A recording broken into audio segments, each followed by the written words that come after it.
오늘 함께 살펴볼 출애굽기 39장의 주 내용은 제사장의 의복에 대한 것입니다.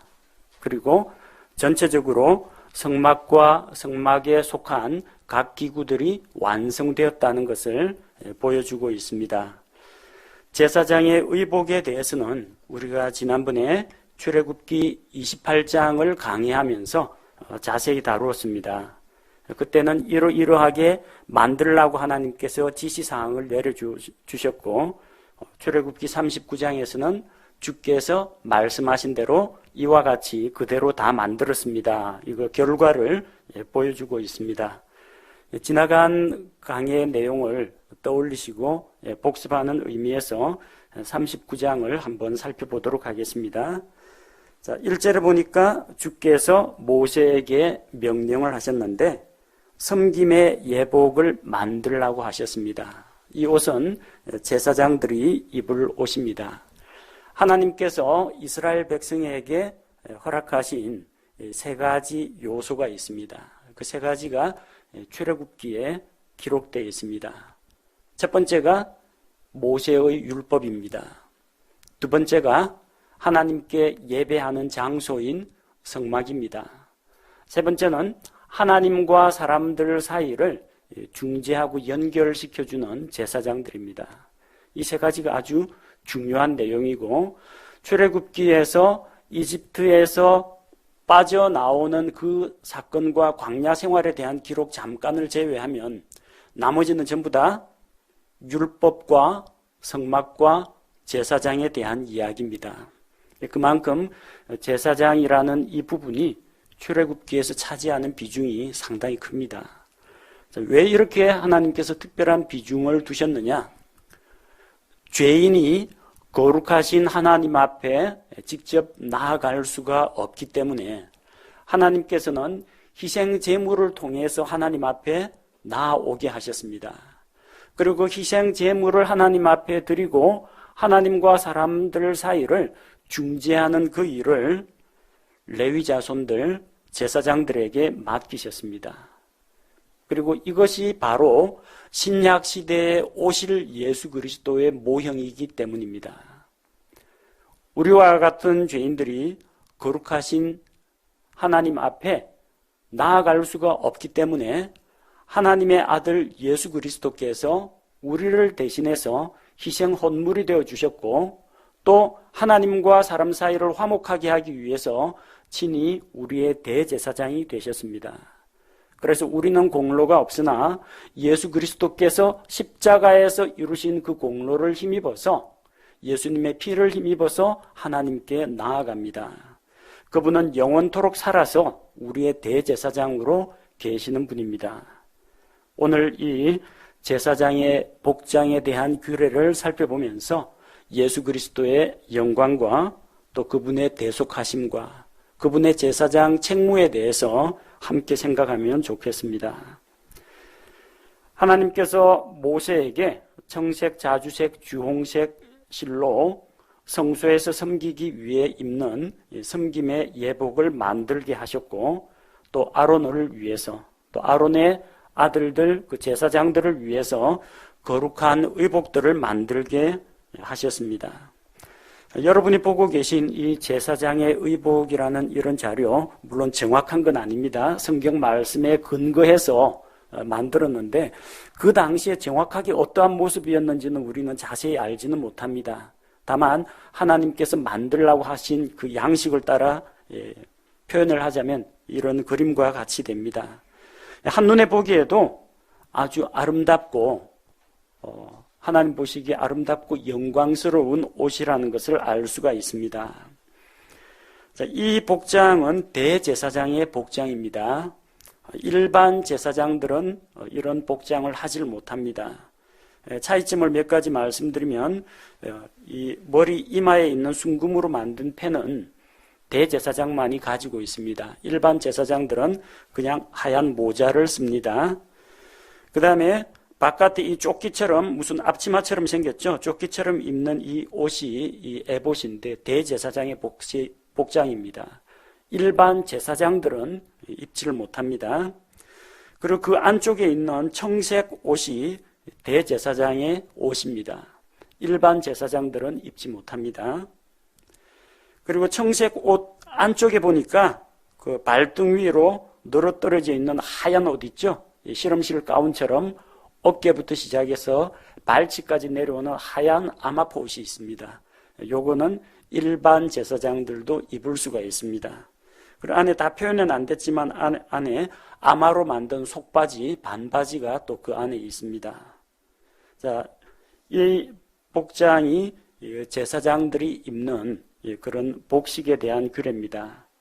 대제사장이 입는 맨 바깥에 입는 옷이 에봇입니다. 이 에봇은 청색, 자주색, 주홍색 실과 가늘게 꼰 아마실에 금실을 섞어서 짜서 만들었습니다. 얇은 금판을 가늘게 오려서 실을 만들고 다른 실들과 사이에 섞어서 짠 겁니다. 얼마나 정교한 기술이 요구가 되겠습니까? 오늘날처럼 이거 기계로 방직을 하는 게 아니기 때문에 정확하게 이 금실로 무늬가 들어가게 하려면 몇 번째 코에서 이 금실이 시작이 돼야 되는지 다 생각하고 있어야 됩니다. 하나님께서 특별히 지혜로운 마음을 주셔서 성막 제조 기술자들에게 이것을 만들 수 있게 하셨습니다. 금은 얇게 펴지는 속성이 있습니다. 또 가늘게 뽑을 수 있는 속성이 있습니다. 그 전성과 연성이라고 하는데 연성과 전성이라는 그런 속성 때문에 실처럼 가늘게 뽑아가지고 사용할 수도 있고 얇게 종이장처럼 얇게 펼 수도 있습니다. 그래서 이 에봇이라는 이 옷은 한눈에 보기에도 여러 가지 색깔들의 조합과 또 불빛을 받아서 반짝이는 이 금실로 인해서 아름답고 영광스럽게 보입니다. 이 에봇은 여러분 보시면 아시겠지만 마치 주방 설거지할 때 앞치마하고 비슷하게 생겼죠.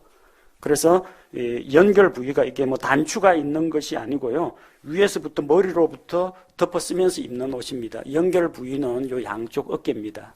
에봇의 양쪽 두 어깨를 바느질해서 연결하면은 옷이 되는 겁니다. 그리고 5절에 보니까 에봇의 이 허리띠 역시 에봇과 동일한 재질로 만들고 또 에봇과 같은 방식으로 만듭니다. 같은 방식이라는 것은 실로 만드는 거죠. 청색, 자주색, 주홍색, 가늘게 꼰 하얀색 아마실, 거기에 금실이 섞여 있습니다. 또 이 에봇에 이 연결되는 양쪽 어깨 부위, 이 어깨 부위에는 보석이 2개가 달려 있습니다. 6절에 보니까 줄만호 보석 2개를 깎아서 각각 왼쪽과 오른쪽 위에 올려놓는데 이 보석은 금 장식 핀에 물리도록 되어 있습니다. 보석을 바느질해서 매달 수는 없죠. 그러니까 여러분 그 반지 생각하면 반지에 보석이 그냥 붙어 있습니까? 아니죠. 작은 그 금속으로 되어 있는 뾰족한 그 가시들이 이게 마치 꽃 밑받침처럼 보석을 악물고 있죠. 그런 핀으로 고정시켜 놓는 겁니다. 그 핀들은 바느질로 얼마든지 어깨 위, 견대 위에 붙일 수가 있습니다. 자, 그래서 이제 보석 2개가 어깨에 있는데 이 보석은 단순한 장식용이 아닙니다. 하나님 앞에 특별한 의미를 가지고 있습니다. 왼쪽과 오른쪽에 각각 한 보석에 6개씩 이스라엘 12아들의 이름, 12지파의 이름이 기록되어 있습니다.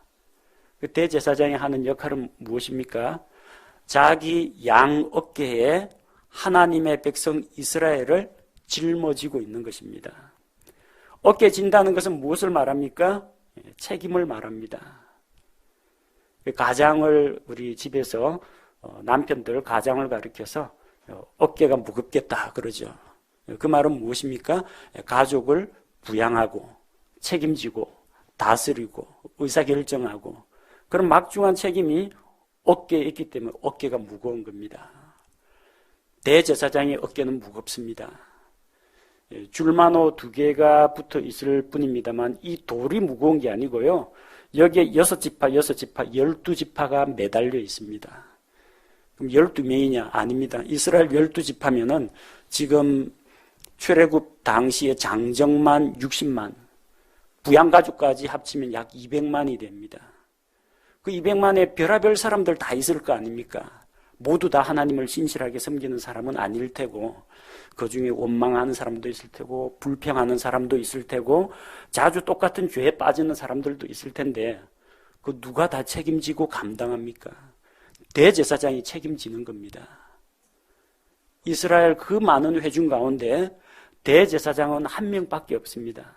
밑에 수종들은 제사장들은 아론의 아들들 여러 명이 있을 수가 있지만 대제사장은 한 명밖에 없습니다. 죽을 때까지 대제사장합니다. 우리 주 예수 그리스도도 마찬가지입니다. 세상에 수많은 사람들, 또 살다가 세상을 떠난 사람들까지 정말로 수많은 사람들이 있는데 누가 그 많은 사람들을 감당할 수 있습니까? 오직 한 분, 한 사람, 하나님의 아들 예수 그리스도만이 온 인류의 죄 문제를 감당할 수가 있고 그 수많은 하나님의 백성들을 감당하고 책임지실 수가 있는 분이라는 겁니다. 아무나 이런 영광을 취하지 못합니다. 그리고 한번 대제사장 되면 죽을 때까지 대제사장입니다. 예수 그리스도는 죽지 않으십니다. 그래서 영원한 대제사장이십니다. 자, 이 두 보석이 대제사장의 어깨 위에 매달려 있기 때문에 하나님께서는 그 대제사장을 거룩한 자라고 받아주시는 것과 함께 그 어깨에 달려있는 이스라엘 12지파를 받아주십니다. 하나님 아버지께서 예수 그리스도를 가리켜서 이는 내 사랑하는 아들이요 내가 크게 기뻐하는 자라 이렇게 말씀하실 때 예수 그리스도의 몸의 일부가 된 그분의 몸의 일부가 된 우리 신약교회 성도들 그리스도의 지체들도 하나님 앞에서 받아들여진다는 것을 의미합니다. 또 이 에봇에 보니까 가슴 정중앙에 사각형 패가 달려있죠. 그게 판결 흉패입니다. 흉패라는 것은 가슴에 붙이는 패라는 이야기고요. 이걸 왜 판결 흉패라고 하느냐면 하나님 앞에서 의사결정을 물을 때 이 판결 흉패를 사용하기 때문입니다.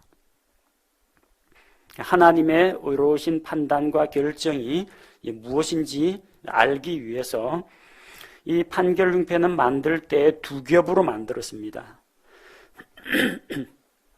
9절에 나오는 것처럼 길이가 한 뼘이요 너비도 한 뼘입니다. 장방형 정사각형입니다. 좌로나 우로나 치우침이 없는 균형 잡힌 공정한 판결을 나타냅니다. 또 여기 그림에서도 보이는 것처럼 이게 두 겹으로 되어 있기 때문에 두 겹인데 마치 주머니처럼 생겼습니다. 안쪽이 비어 있습니다. 그 안쪽에 뭘 넣느냐면 우림과 둠밈을 넣습니다. 우림과 둠밈이 정확하게 무엇인지는 알 수가 없지만 아마 우림과 둠밈이란 이름을 가진 걸로 봐서 두 개의 어떤 물체로 추정이 됩니다. 아마도 어떤 종류의 보석일 수도 있고 두 개의 검은 돌, 흰 돌과 같은 그런 돌멩이일 수도 있습니다. 그래서 하나님 앞에서 주의 뜻이 무엇인지 보이소서 하고 제비를 뽑을 때 흉패 안에 손을 넣어가지고 뽑을 때 뭐가 뽑혀 나오느냐 그걸 가지고 하나님의 뜻을 물었습니다. 하나님 앞에 의사결정을 물을 때 에봇을 4개로 가져오라 그 말이 에봇이 말을 하는 게 아니고요. 에봇 안에 있는 에봇에 달려있는 그 판결 흉패로부터 하나님의 뜻을 구하는 겁니다. 자, 대제사장은 하나님 앞에서 백성들을 위해서 공의로운 판결을 내리고 의사결정을 내리는 역할을 합니다. 하나님의 진리의 말씀을 가르치고 범죄한 백성들 어떻게 할 것인지 하나님의 뜻과 계획은 무엇인지 누구에게 나아가느냐 대제사장에 나아가서 하나님의 뜻을 물어보면 됩니다. 우리 역시 인생길을 살다 보면 수많은 선택의 갈래에 서게 됩니다. 오늘 아침 집을 나올 때만 하더라도 버스를 탈까 지하철을 탈까 뭐 이런 문제는 뭐 간단합니다. 특별히 중요한 게 아니고 어느 걸 결정하더라도 상관이 없습니다. 오늘 밥을 먹을까 국수를 먹을까 편하신 대로 드시면 됩니다. 그게 여러분 인생을 뒤바꾸지는 못합니다. 그러나 조금 더 심각한 문제를 생각해 봅시다. 내가 어느 직장으로 가야 할까요? 내가 어디로 이사를 가야 합니까? 내가 누구와 결혼을 해야 합니까? 내가 어느 교회 다니면서 신앙생활을 할까요? 그리고 때로는 사역자로서 사역의 방향을 결정해야 할 때도 있고 또 하나님 앞에서 중대한 어떤 결심을 해야 될 때도 있습니다. 자, 그때 누구에게 가서 자문을 구하고 물어야 되겠습니까? 공의로운 판결을 내릴 수 있는 주님께 나아가야 합니다. 목사는 상담을 해줄 수는 있지만 책임은 못 집니다. 성경 말씀을 분별해가 이것이 옳고 저것이 그르다는 건 이야기해 줄 수가 있겠지만 똑같이 좋은 걸 가지고 이쪽으로 하라 이쪽으로 하라 아이 이름은 뭘로 지어라 너는 전공을 뭘로 해라 이 목사가 결정해 주지 못합니다. 하나님 앞에 기도하는 가운데 각자가 선택하는 문제입니다. 그때 하나님 앞에 지혜를 주시고 내 발걸음을 인도해 주시기를 구할 때 우리는 대제사장이신 예수 그리스도 앞으로 나아가야 한다는 겁니다. 이 판결문패는 에봇하고 같은 방법으로 만들었습니다. 보니까 색깔도 비슷하죠. 똑같습니다. 금실과 청색, 자주색, 주홍색 실, 가늘게꼰 아마실로 만들었습니다. 이 흉패에는 12가지 보석이 달려 있습니다. 그래서 4줄로 되어 있는데 첫째 줄, 둘째 줄, 셋째 줄, 넷째 줄인데 각 줄마다 3개의 보석이 아래쪽으로 사행으로 4줄로 되어 있습니다. 자, 그러니까 전부 12개의 보석이 달려 있습니다. 이 보석은 값비싸고 화려한 것만 골라서 뽑은 것이 아니라 이스라엘의 12아들들을 상징하는 보석들입니다. 그 상세한 내용에 대해서는 이미 출애굽기 28장 강론에서 요한계시록 4장과 연관지어 가지고 설명을 한 바가 있습니다. 오늘은 그 보석들이 어떤 것인지 한번 전체적으로 살펴보도록 하겠습니다. 자, 10절에 보니까 첫째 줄에 있는 보석, 홍보석. 제일 첫 번째 보석이 홍보석입니다. 첫 아들 루벤을 상징합니다. 그리고 루벤 지파의 보석입니다. 두 번째 황옥, 토파즈라고 하는데 시므온 지파입니다. 야곱의 둘째 아들이죠. 세 번째는 성류석, 레위 지파를 상징합니다. 자, 이렇게 3개의 보석이 달려 있고요. 둘째 줄로 내려가면은 둘째 줄의 첫 보석이 에메랄드입니다. 유다 지파를 상징합니다. 그 다음에 사파이어는 단 지파를 상징합니다. 다이아몬드는 납달리 지파를 나타냅니다. 셋째 줄에 호박은 갓 지파, 그리고 마노는 아셀 지파, 자수정은 이사갈 지파, 녹주석은 스불론 지파, 넷째 줄에 녹주석 스불론 지파, 줄마노는 요셉 지파, 벽옥은 베냐민 지파. 이스라엘의 12아들이자 12지파의 상징입니다. 자, 이 보석들은 모두 12개입니다. 도장을 새기는 것처럼 거기에 야곱의 12아들의 이름, 12지파의 이름이 새겨져 있습니다. 이 12보석을 대제사장이 차고 하나님 앞에서 섬깁니다. 그리고 이 12지파를 항상 자기 품에 안고 다닙니다. 우리 주 예수 그리스도께서 바로 똑같은 일을 하신다는 겁니다. 예수님께서는 자기 백성의 이름을 그분의 가슴에 새기고 계십니다.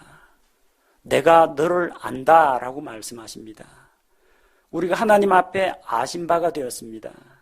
하나님께서도 우리 이름을 기억하시고 또 예수 그리스도께서 그분의 가슴에 우리 모든 성도들의 이름을 비록 12개로 대표가 되었지만 모든 하나님의 백성들을 그 품에 안고 하나님 앞에 대제사장으로 사역을 하십니다.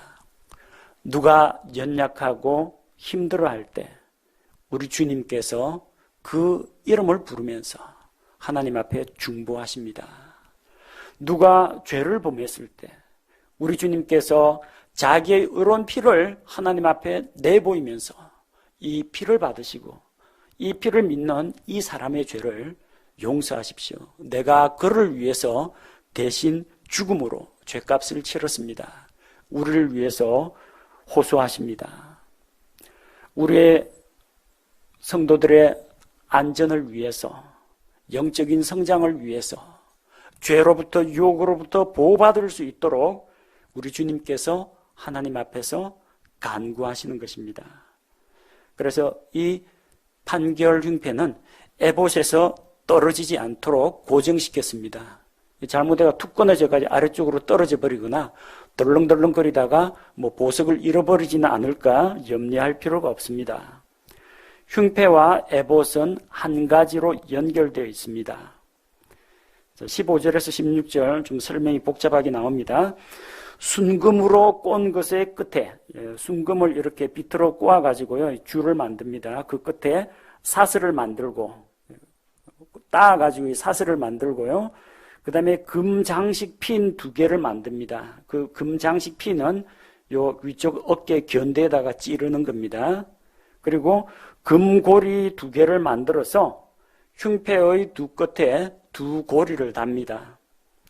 여러분 가지고 있는 이 그림 보면은 요 에봇의 그 어깨띠 부분에 보니까 판결 흉패가 금고리 2개가 이렇게 매달려 있죠. 금고리는 판결 흉패에 있는 여기에 달려 있습니다. 거기에 금으로 꼰 그 사슬을 연결해 가지고 반대쪽은 견장 이 어깨에 있는 그 핀에 금속 핀으로 찔러 놨습니다. 그래서 어깨에 매달려가 그 밑으로 처지지 않도록 고정시켜 놓은 겁니다. 그 다음에 17절과 18절을 보니까 두 고리에 고정시키는 방법이죠. 두 고리에 금으로 꼰 사슬을 달고 사슬 끝을 2개의 장식핀에 고정시키고 그 장식핀을 어깨 조각, 에봇의 어깨 조각에 달게 만들었다 기록되어 있죠. 그 다음에 그 상단은 그렇게 고정됐고요. 하단이 이게 움직일 때마다 덜컹덜컹 흔들리면 안 되겠죠. 19절에서 21절에 흉패를 에봇에 단단히 밀착시키도록 했습니다. 19절에 보면 금고리 2개를 만들어서 아까는 요 위쪽에 달았죠. 이번에는 그 에봇의 안쪽에 있는 흉패 가장자리에 답니다. 자, 흉패 가장자리 밑에 보면은 고리가 한 4분의 3쯤 보일 겁니다. 그 흉패 아래쪽 하단에 고리 2개가 달려 있고요. 다른 고리 2개는 어디에 달려 있냐면 허리띠에 달려 있습니다. 에봇 허리띠에 달려 있습니다. 그리고 요 고리하고 요 고리, 그 판결 흉패에 달린 그 고리하고 에봇의 허리띠에 달린 이 2고리를 청색 끈으로 연결해가지고 단단히 묶도록 되어 있습니다. 그래서 이게 허리 밑으로, 허리띠 밑으로 떨어지지도 않도록 되어 있고, 단단하게 에봇과 밀착되도록 했습니다. 그래서 가슴에 붙어 있는 이스라엘 12지파의 보석이나 이 보석이 달려있는 판결 흉패 전체가 제사장으로부터 떨어질 일은 없다는 겁니다. 뭐가 달고 있습니까? 고리와 금사슬, 핀, 청색끈이 단단히 붙들고 있기 때문입니다. 보석이 입을 벌려가지고 어떻게 이 옷을 물고 있는 게 아닙니다. 보석은 그렇게 물질 못합니다. 보석은 그냥 가만히 있고 이 금속 핀이라든지 끈이라든지 이 고리라든지 이런 것들이 보석을 매달고 있는 겁니다. 우리의 구원이 왜 안전하고 하나님으로부터 버림받아 떨어지지 않느냐? 내가 악착같이 길을 쓰고 하나님 안 놓치려고 붙잡고 매달리고 있는 게 아니라는 겁니다. 우리가 매달려봤자 얼마나 잘 매달리겠습니까? 매달리다가 신앙생활 나태해져가 손 놔버리면 주저앉아 버립니다. 다른 데 한눈 팔다가 힘 빠져버리면 손을 놓쳐버립니다. 우리 힘으로 되는 게 아니라는 겁니다. 여러분, 걸음마 하는 어린아이 손잡고 산책 나가보셨죠? 아빠 손잡아 해가 손 내밀고 맞잡으면 어린애들이 대부분 아빠 손목 잡으려고 합니다. 자기 힘으로 걸어보겠다고. 10중 8구 가다 넘어집니다. 아빠하고 손 이렇게 마주 잡고 가다가도요, 손 힘 빠져버리면 놓쳐버립니다. 안 넘어지게 애 잘 붙잡고 가려면요, 아빠가 애 손목을 잡아야 됩니다. 그래가지고 손목 잡고 넘어지려고 하면은 잡아채야 됩니다. 그러면 안 넘어집니다.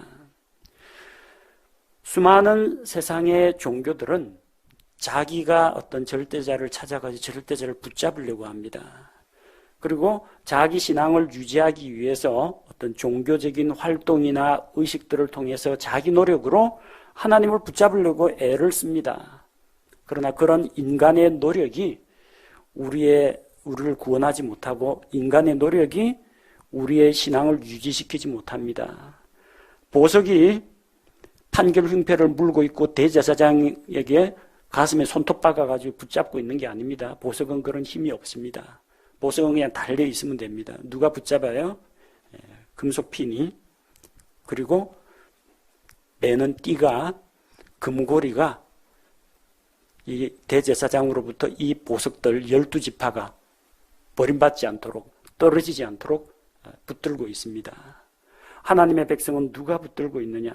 요한복음 10장 28절, 29절 말씀처럼 예수 그리스도께서 아무도 내 손에서 그들을 뺏을 수 없다고 말씀하신 주님께서 우리를 붙잡고 계십니다. 저희를 주신 내 아버지는 모든 것보다 크심에 아무도 아버지 손에서 빼앗을 수 없느니라. 하나님 아버지께서 또 한 번 붙잡고 있습니다. 우리가 하나님을 붙잡는 것이 아니요 하나님께서 우리를 붙잡고 있다는 겁니다. 그래서 보석이 안 떨어지는 겁니다. 우리는 대제사장의 의복에 붙어 있는 보석과 같은 존재입니다. 우리는 우리 자신을 유지할, 우리의 믿음을 유지할 힘이 없지만 주께서 우리를 붙들어 주시기 때문에 우리가 매달려 있는 것입니다. 다음 22절에서 31절에 보니까 에봇에 받쳐 입는 겉옷과 속옷들, 관에 대한 이야기가 나옵니다. 자, 22절에서 23절 대제사장의 겉옷을 만드는데 에봇 밑에 받쳐 입는 겉옷은 전체를 청색으로 짜서 만든다고 했습니다. 여기 천을 어떻게 천 조각을 땜질해 하듯이 기워 붙이거나 이 단추나 지퍼를 채우는 게 아니라 처음부터 끝까지 하나로 통으로 만드는 옷입니다. 여러분 이 사진에서 보이는 이 청색 부분이 대제사장의 겉옷입니다. 이 겉옷 위에 이 조끼처럼 생긴 에봇을 덮어 입는 것입니다. 전체가 하나의 옷으로 통옷으로 되어 있고요. 겉옷의 한가운데 목 들어가는 부분에 사슬 갑옷처럼 구멍을 내고, 구멍을 냈는데 머리가 들락거리다 보면 이게 구멍이 찢어질 수가 있죠. 그래서 여러분 그 쉐타 같은 거 보셨죠? 요 쉐타 같은 거 보면 목 주변에 깃을 짜가지고 신축성은 있게 하면서 머리는 들어가는데 옷이 더 이상 벌어지거나 찢어지지 않도록 하는 것처럼 띠를 두르도록 했습니다. 자, 24절에서 26절은 또 이 청색 옷 하단 자락에 석류와 금방울을 달라고 했습니다.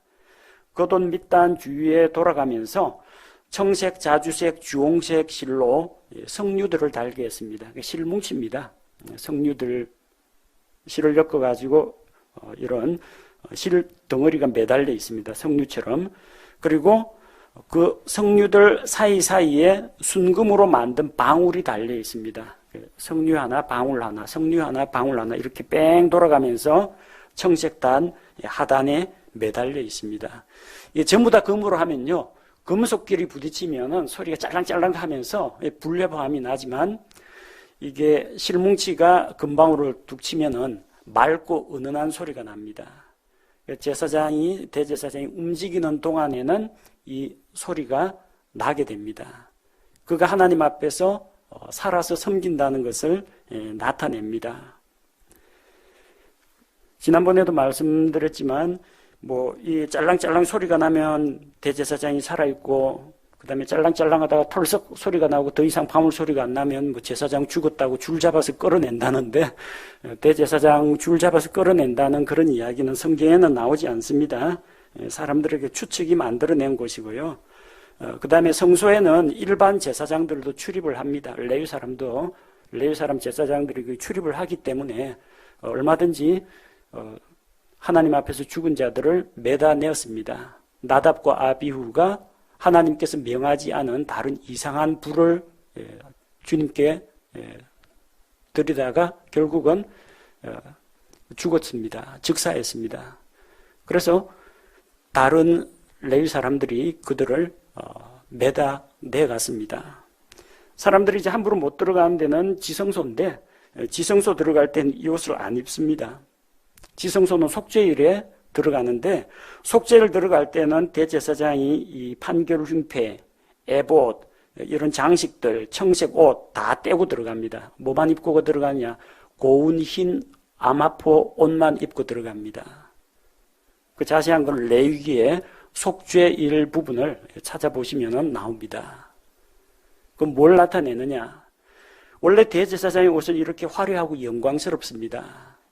예수 그리스도는 하늘의 영광 가운데 계신 분입니다. 근데 그분께서 사람들의 죄를 대신해서 속죄할 때는 하늘의 영광을 모두 다 벗어던지고 낮고 천한 인간의 모습으로 인성을 가진 존재로 이 세상에 오셨습니다. 사람과 같은 인성은 가졌지만 때묻지 않고 더럽혀지지 않은 흰 아마포와 같이 깨끗하고 순결하신 그 모습으로 오셨습니다. 속죄일에 대제사장은 이런 장식들 다 떼고 고운 흰 아마포 옷만 입고 모든 희생 제물을 하나님 앞에 드리고 제사를 다 마칩니다. 그리고 제사를 성공적으로 다 마치고 나면 다시 벗어났던 대제사장 옷을 입고 원래 신분으로 돌아갑니다. 예수님 십자가의 구속을 완성하시기까지는 낮고 천한 사람의 모습으로 사람과 같이 되었고 춥고 배고프고 목마르고 피곤해 쓰러져 자고 아픔과 고통, 죽음 다 맛보셨습니다. 그러나 그분께서 십자가의 대속 사역을 마친 다음에는 다시 영광의 보좌로 하나님 왕좌의 우편에 영광스러운 대제사장의 복장으로 다시 돌아가셨습니다. 대제사장이 방울 소리 짤랑짤랑 내면서 지성소 들어가는 일은 없습니다. 지성소 들어갈 때는 이 청색 옷을 벗어버리고 에봇도 벗어버리고 흰 아마포 옷만 입고 들어가기 때문입니다. 자, 27절에서 29절 제사장들을 위한 속옷 이야기가 나오죠. 보다 상세한 내용은 출애굽기 28장을 보시면 됩니다. 고운 아마로 속옷을 만듭니다. 그 속옷 가운데 전신을 덮는 옷이 어깨부터 발등까지 내려오는, 그림에서 그 발등 위에까지 내려오는 하얀색 그 아마포 옷입니다. 그게 속옷이고요. 그 안에는 제사장들이 입는 그 반바지, 속바지가 또 있습니다. 그리고 제사장들이 쓰는 모자가 있고요. 또 허리에 가늘게 꼰 아마실 청색 자주색 주홍색 실로 제 허리띠를 만들도록 했습니다. 또 관 위에 다는 순금패가 있습니다. 이 순금패는 대제사장만이 달 수 있습니다. 일반 제사장은 그냥 하얀 모자만 씁니다. 순금으로 거룩한 관에 패를 만들어서 글자를 새기는데 주께 거룩한 것, 주께 거룩한 것이라고 새겨놓았습니다. 이마에 주께 거룩한 것이라고 새겨놓은 금패가 있습니다. 주께 거룩한 것이 누굽니까? 예수 그리스도는 하나님의 거룩하신 자입니다. 누가복음 1장에서 예수님의 탄생에 대해서 예고를 하면서 나실 바 그 거룩하신 것은 예수님의 몸을 가리켜서 그 거룩한 것이라고 했습니다. 주께 거룩한 것입니다. 하나님께서 거룩하게 구별하셨고 세상에 보내신 구세주이십니다. 예수 그리스도는 하나님의 거룩한 자, 우리의 대제사장이 되신다는 것을 보여줍니다. 그래서 이 패를 청색끈으로 묶어서 제사장의 관위에 달았는데 이 대제사장이 오실 예수 그리스도의 모형으로서 온 인류 가운데 딱 한 사람, 이스라엘 그 수백만 가운데 딱 한 사람, 죽을 때까지, 한번 임명되면 죽을 때까지, 안 죽으면 종신의 영 계속 영원토록 예수님처럼, 자, 그렇게 대제사장의 직무를 취해서 하나님 앞에 섬기는 자는 주께 거룩한 자로 구별이 되었다는 겁니다. 예수 그리스도는 우리의 대제사장, 거룩하신 분입니다. 우리는 대제사장은 아닙니다. 그러나 우리 역시 왕가의 제사장들로서 예수 그리스도와 함께 제사장 직무를 수행하는 자들입니다. 따라서 우리 역시 그분의 거룩하심과 같이 우리를 거룩하게 또 순결하게 지키면서 하나님 앞에 섬기는 자가 되어야 합니다. 그리고 32절에서 43절까지는 지금까지 만든 것들의 그 요약입니다. 이스라엘 자손이 주께서 모세를 통해서 말씀하신 그 모든 것을 다 행하여 성막이 완성되었다는 이야기입니다. 그래서 만든 걸 모두 모세 앞으로 가져옵니다. 장막들, 장막의 비품들, 걸쇠들, 널빤지, 가로막대기, 기둥, 밑받침, 붉게 물들인 순양의 가죽덮개, 오소리 가죽덮개, 덮는 휘장, 이 모든 것들을 가져왔고 또 그 장막 안에서 설치할 증언궤, 언약궤, 그 궤는 막대들, 금일의 자리, 보여주는 빵을 진열하는 상, 그리고 그 부속 기구들, 뭐 숟가락이라든지 대접이라든지 그릇들, 순금으로 만든 등잔들, 그 부속 기구들, 뭐 가위나 불똥 집게나 이런 것들, 등잔 기름, 금으로 만든 분향제단, 기름 부음에 쓸 기름과 또 향기로운 향, 성막문에 달 현수막 이런 것들을 가져왔습니다. 성막들에 설치할 놋제단, 번제제단, 놋그물, 이동할 때 사용하는 가로막대들, 부속기구들, 불집게라든지 뭐 부삽이라든지, 그리고 물두멍과 물두멍 받침, 뜰의 현수막들, 기둥들과 기둥 받침들, 그리고 장막을 고정시키는 줄들, 말뚝들, 이 모든 성막의 기구들을 가지고 왔고, 또 대제사장인 아론이 섬길 때 입을 거룩한 섬김의 예복, 그 아들들이 입을 제사장들의 의복들, 이런 것들을 다 만들었습니다. 주께서 명령하신 모든 것이 이루어졌습니다. 이스라엘 자손이 주께서 모세에게 명하신 모든 일을 행하였고 주께서 명령하신 그대로 그 모든 일을 행하였기 때문에 모세가 백성을 축복하였습니다. 우리는 하나님의 말씀이 하나도 땅에 떨어짐이 없이 실현되는 것을 봅니다. 주께서는 모세에게 말씀하셨고 모세는 주의 말씀을 이스라엘 백성에게 전달했습니다. 이스라엘 백성은 주의 말씀대로 행하여 이 모든 것이 완성이 되었다는 것입니다. 그 가운데 우리는 특별히 대제사장의 예복을 통해서, 섬김의 예복을 통해서 세상에 우리를 위해서 우리 죄를 대속하시고 우리 성도들을 위해서 중보하시는 대제사장이신 예수 그리스도의 영광스러운 그 직무와 또 그분이 자기 성도들, 자기 백성들에게 베풀어 주시는 구원의 은혜와 인도하시고 보호하시고 돌보시는 그분의 사랑과 은혜를 이 대제사장의 모습에서 우리가 배우기를 원합니다.